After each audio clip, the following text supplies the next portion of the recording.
com o meu amigo Alberto, um amigo de longa data. Tem mais de 30 anos que eu tenho o prazer de poder dizer que sou amigo do Alberto. Alberto, é um prazer te receber aqui. Muito obrigado por ter aberto espaço na tua agenda para falar comigo, com a minha audiência. Bom, obrigado, Jorge. Participar de um podcast com você é uma bênção para mim. Como você falou, são mais de 30 anos e eu digo que a saúde nos conduziu a ficar mais juntos.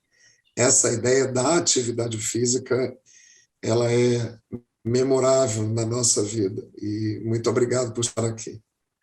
Alberto, eu te conheço muito bem, muitas das pessoas que me dão o prazer de estar comigo também te conhecem, mas tem alguns que não. Então, conta um pouquinho quem é o grande Alberto, por favor. Bom, eu sou o Alberto Bernardo Clar, eu sou formado em Educação Física desde 1974 na Universidade Federal do Rio de Janeiro. Depois disso, eu me especializei, fiz treinamento esportivo, uma pós, também fiz pós sobre estudos de programas brasileiros, fiz sobre comunicação e marketing, não pós, e sim cursos. Comecei a me especializar na área aquática, fui treinador da seleção brasileira durante 3 Jogos Olímpicos. Natação começou com Barcelona em 92 e Atlanta em 96, e o triatlon em 2004 em Atenas. Tenho a oportunidade de ser professor universitário já há 4 décadas, com esporte universitário no Rio de Janeiro, com a Universidade de Santa Úrsula, e há 34 anos na FMU, onde eu ministro a cadeira de atividades aquáticas, sou coordenador do curso de pós-graduação em atividades aquáticas, tanto na FMU como na Estácio, sou membro vitalício da ABPNI, que é a Natação Infantil, e o INAT, e tenho o prazer de ter escrito 6 livros e mais 6 capítulos de livro, como nossa conversa antes de iniciar o podcast, deixar um legado, deixar ideias para que aqueles que venham após sejam melhores do que nós. Eu sempre penso que o ser humano, quando fala muito do passado, está tendo um erro no presente. Se eu falo muito de Einstein, é porque nunca apareceu outro Einstein. E nós estamos passando pela vida um dia para ser esquecidos. E que venham os melhores na nossa frente. É com muita humildade que eu falo isso. Legal. Você, ao longo desse período que te conheço, não só eu, como muitas pessoas que estão à tua volta, são iluminados pelas tuas ações, você está sempre mergulhando num futuro, né? Você é um cara inovador que traz sempre novas linhas de atuação. O tema que eu escolhi para trazer hoje para você é quais são os novos mergulhos do futuro. Talvez você pudesse falar um pouquinho de alguns que você fez e o que você está enxergando nesse momento de novos mergulhos para um futuro tão próximo. O futuro, na verdade, é hoje, né? A gente cada dia está vivendo mais um futuro que é hoje mesmo. Mas fala um pouquinho aí de alguns mergulhos que você fez e o mergulho que você está vendo agora para o nosso futuro. O primeiro mergulho que eu dei foi quando eu me tornei um professor de natação, me afogando já pela 2ª vez. E eu tive que mergulhar fundo, porque a primeira vez eu mergulhei na piscina e me afoguei. E a segunda, eu me afoguei no mar, e já era salva-vida. Mas eu quis enfrentar o mar com bandeira vermelha e acabei me afogando. Eu esqueci que a natureza, quando quer matar, ela não vê profissão.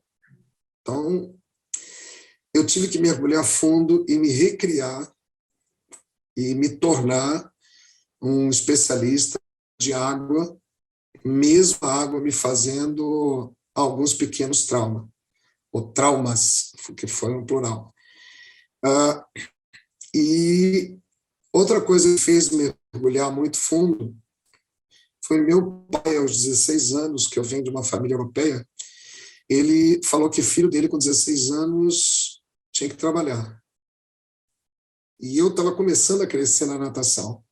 Então, eu comecei exatamente com o objetivo de tudo aquilo que meu pai, por formação, desejo, ele falou, você tem que ganhar vida. E eu comecei a querer ganhar vida com o esporte, para tudo aquilo que eu não consegui ser como atleta, porque me podaram, eu tentei ser como professor e treinador. Então, comecei a tentar ficar entre os melhores. Eu nunca tive a proposta de ser o melhor em nada, mas eu sei que estar entre os melhores podem aparecer oportunidades. E tive que fazer resultados. E os resultados, graças a Deus, vieram, como algumas medalhas olímpicas, alguns recordes, alguns mundiais, alguns recordes mundiais. Então, foi assim, algo que me surpreendeu. Então, eu diria que isso foi, e eu tive que mergulhar muito fundo para poder alcançar um degrau um pouquinho maior para estar entre os melhores. E para quem nos ouve, e eu acho interessante, estar entre os melhores é algo fascinante. Ao mesmo tempo pode te dar um receio, mas ao mesmo tempo ele te leva a situações que você tem que ficar igual um foguete. O foguete, ele só sabe ir para frente, ele não dá ré. Então, eu, quando comecei a ficar entre os melhores, eu descobri que quem tem limite é município, cara, não sou eu. Eu não posso ter limite. Então, eu tenho que sempre tentar dar um passo à frente. E foi isso que aconteceu no meu atingir a maioridade na formação universitária, onde eu já estou há 34 anos na mesma universidade, na mesma faculdade, 33, desculpa, aonde coordeno um curso de pós-graduação já há 20 anos, e comecei a perceber que isso estava ficando um limite, ou estava se tornando um limite. E por temperamento, quando eu tenho a oportunidade de conversar com colegas da nossa profissão, eu tenho sempre uma pergunta, sejam eles alunos, professores ou empresários. A única pergunta que eu faço para iniciar é: você é um produtor ou um consumidor? É a primeira coisa que eu pergunto. E 50% não entendem. Então, eu tenho que explicar. Consumidor é aquele que vai lá e compra comida, e compra roupa, ele vai consumindo tudo. E os outros 50% no qual eu me enquadro, eu fabrico a comida, eu fabrico um produto, eu crio alguma coisa para poder ser condensado de forma de consumo. Então, aí eles começam a entender, a gente amplia essa parte mercadológica e ao ponto de eu chegar hoje, Jorge, e dizer que existem 2 tipos de empregos. O que existe e o que você cria. Boa. Entendeu? Então, eu estou nessa segunda faixa.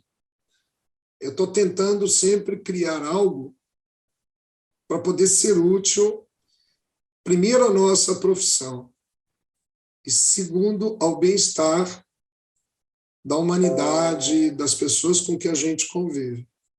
Muito bom, muito bom. E essa perspectiva de futuro próximo, para onde você está direcionando o teu novo mergulho, fazendo uma descrição aqui do nosso tema, né? Qual é o teu novo mergulho? Nossa, existem 3 novos mergulhos hoje. Ai, deixa eu até me preparar. É muita loucura para um cara de 68 anos. Eu diria assim, Jorge, se não houver um caminho, crie um. Então, eu estou naquela de criar um caminho. O que o nosso mercado compõe e que ainda não existe? Então, vamos lá. Tudo, a gente, quando eu falo a gente, nós, primeira pessoa do plural, então eu não tenho o costume de falar a palavra eu. Sempre somos nós. Eu gosto de trabalhar em equipe. Uma cabeça pensando é bom, várias é melhor ainda, se tiverem conectadas com o mesmo valor ou com o mesmo sentimento. E existem 3, hoje, grandes mergulhos que eu quero atingir. No mês de março ou abril, agora de 2022, eu estou lançando um primeiro mergulho que é emagrecimento na água. Então, são uma série de exercícios e protocolos combinados com uma metrificação, ou seja, monitoramento constante, aonde eu proponho emagrecer com baixo impacto e com muita saúde, utilizando a água como minha ferramenta. Vasculhando tudo que existe, não vi nenhuma proposta similar a essa. Em setembro, outubro desse ano, talvez seja, junto com o que começou em julho do ano passado, que eu estou deixando para o final, como talvez o meu maior legado. Em setembro, outubro, eu estarei lançando como dar vida aos fatores de risco dentro da água. Ou seja, eu estou pegando todos os alunos que ninguém quer, ou seja, cardiopatas, pessoas com AVC que tiveram, pessoas com 300 quilos, pessoas com uma ansiedade mórbida, tudo isso eu coloco dentro da água, protocolizados, tudo isso com ciência atrás, monitorados, e isso será um dos grandes passos que a minha vida me colocou na frente. Hoje, já conseguimos manusear pressão arterial dentro da água, junto com frequência cardíaca. Todo esse monitoramento será checado por uma computação de Bluetooth fora da água. Então, nós vamos ter acesso a toda a sensação do ser humano dentro da água, para que, se houver alguma coisa, nós teremos a prevenção de estancar antes que inicie. Isso é um desafio enorme, mas eu estou pronto. Ele já existe no papel há mais de 10 anos e é chamado de Projeto Cardiovida Aquática. Agora chegou a hora de soltar a fera. E em julho de 2021, que é o terceiro mergulho no futuro, nós iniciamos um projeto que hoje é subvencionado pelo governo. Nós tivemos a bênção de ser agraciado com verba governamental, com verba federal. E hoje nós intitulamos ele de Natação Adaptada, Liberdade através da Água, aonde nós aceitamos qualquer tipo de deficiência e tratamos ela com estimulações e, mais do que isso, com vida ativa a essas pessoas que estavam em casa, totalmente enrijecidas. Nós temos relatos. Uma das coisas que esse projeto faz desde julho de 2021 é coletar, a cada 2, 3 meses, relatos pessoais ou dos familiares do que o projeto está fazendo com essas crianças ou adultos, porque é um projeto aberto. E o nosso diferencial, primeiro, é que nós não restringimos nenhuma deficiência. E isso está levando as pessoas a quererem conhecer o nosso projeto, como já recebemos visitas de 5 outras empresas, e agora a professora e doutora Úrsula Sossi está vindo essa semana a nossa piscina para poder fazer um trabalho científico sobre o que nós estamos obtendo através de resultados. Então, nós sabemos que existem projetos só para autistas, tem grupos, inclusive, né, só de autismo, só de deficientes físicos, só de paralisia. Não, nós resolvemos abraçar todos. E, como nós havíamos conversado antes, nessa palavra legado, então eu tenho prazer em dizer que entre janeiro e fevereiro, agora, que só está em revisão de português, nada mais além disso, está sendo lançado o primeiro manual mundial para deficientes. Que lindo, cara. Que lindo. Grandes mergulhos. Bons e grandes mergulhos. Parabéns por cada um deles, literalmente deixando um legado. E caminhando aqui para o nosso término da entrevista, cara, o que você tem lido, ou alguma série que você viu, que te inspirou? Deixa aqui as tuas recomendações, vai. Olha, eu vou ser sincero.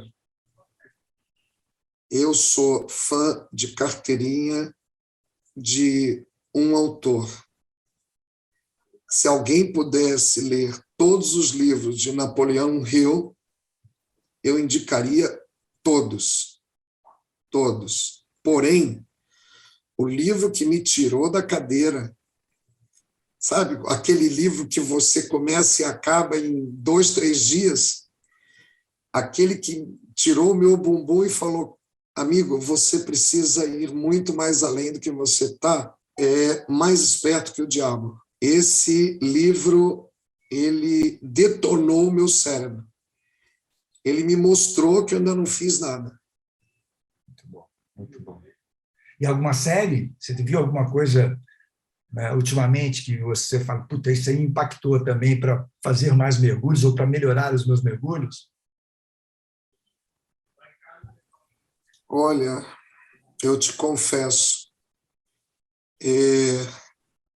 eu já viajo tanto que seria a série da minha vida, entendeu? Eu tenho mais ou menos, eu não sigo exatamente igual, até porque eu não concordo, mas uma das coisas que Elon Musk, da Tesla, Jeff Bezos, da Amazon, e o dono da Microsoft, o Bill Gates, fazem, e que me chamam muito a atenção, e por acreditar que eles ainda podem fazer mais, quem sou eu para falar deles, mas eu adaptei para mim. Esses 3 homens, eles têm em comum uma atividade. A atividade é o ócio produtivo. Porém, eles dividiram a semana em 21 períodos. Manhã, tarde e noite, 3 vezes 7. E eles destinam um período para o ócio produtivo. E eu, particularmente, não concordo. E eu vou dizer o que eu faço. Boa. Eu acordo normalmente 6h30 da manhã, às vezes 5h45. Eu acordo cedo. Para quem não sabe, pessoas idosas fazem isso com muita facilidade. Então, aqueles mais jovens falam, nossa, eu não consigo. Fica velho que você vai conseguir. Então, eu começo com um café da manhã ao meu gosto. Eu preciso me sentir bem para produzir. Então, a primeira hora eu uso para o meu café da manhã, entre o acordar e o café da manhã. A segunda hora eu uso para o meu ócio, que eu vou chamar de warm-up da vida, ou seja, o warm-up do dia. Então, eu leio notícias, eu vejo alguns filmes para me distrair, assim, filmes curtos. Então, eu trabalho o relaxamento da minha mente. E 2 horas depois, eu vou para a produção. Então, um exemplo. Esse podcast, que graças a Deus você me deu essa oportunidade, é a 6ª atividade do dia que eu estou fazendo. Mas como eu estou em Orlando, eu estou aqui às 10h15 da manhã. Não a 12h15, quando a gente está gravando. Isso quer dizer o seguinte, que de 8h30, 9 horas da manhã, até agora, essa é a minha 6ª atividade. Aí eu consigo produzir. Mas eu primeiro tive que acordar e, com calma, tomar o meu café e ter o meu ócio de 1 hora para preparar minha mente, como se eu estivesse aquecendo ela, como nós propomos às pessoas para o exercício físico. Então, não é um conselho que eu dou para o Elon Musk, nem para o Bezos, nem para o Bill Gates, para esses caras famosos aí. Mas eu criei um que me faz... Eu consigo trabalhar, Jorge, de segunda a domingo, sem me cansar. Mas eu preciso seguir esta rotina.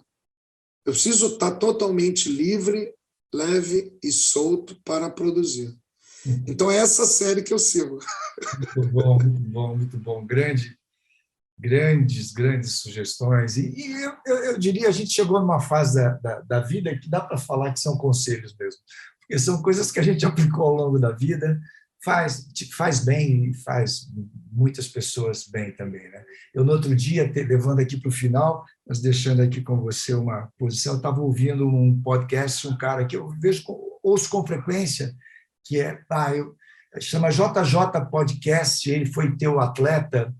Como é que é o Joel J. Joel, do Joel. E aí o Joel, lá no meio, falou, um dos meus grandes ídolos é o Alberto, porque ele me ensinou várias coisas e enfim, ele citava alguma coisa e eu falei, cara, esse legado do Alberto ao longo da vida, né? Foi passando por várias pessoas que estão também replicando os seus legados. Então, cara, muito obrigado, parabéns por tudo que você construiu. Eu fico aqui sempre torcendo pelas suas vitórias e porque as suas vitórias são vitórias para a humanidade. Muito, muito obrigado, amigo. Muito obrigado pelo carinho e pelo amor de sempre que você trata esse amigo aqui. Olha, Jorge, Não tem palavras esse grande presente que você me deu em participar, em te ver, e eu me sinto, o coração está batendo palma, viu? Eu posso te dizer isso. Me too.